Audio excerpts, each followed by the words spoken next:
السلام عليكم ورحمة الله وبركاته.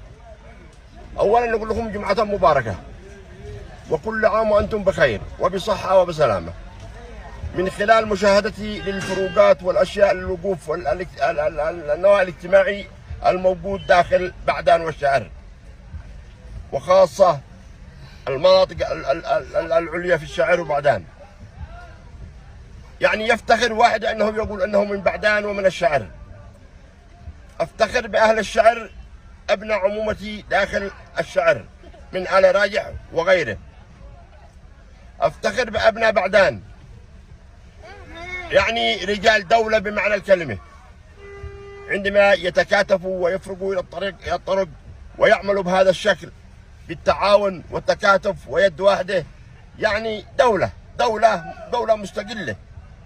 يا لها من فخر واعتزاز أني من بعدان والشعر ومن محافظة إب، وهذا فخر كبير أفتخر فيه أمام العالم، مش أمام اليمن فقط، بأنه هنالك رجال أوفياء ورجال يتكاتفوا مع بعض. وأرجو من الجميع أن يتكاتفوا في كل القضايا، ليس في الطريق فقط، في كل القضايا الذي بها مظلومية، ويتعاونوا ويخرجوا الناس إلى طريق. هذا شرف وعز لبعدان والشعر. والسلام عليكم ورحمة الله وبركاته.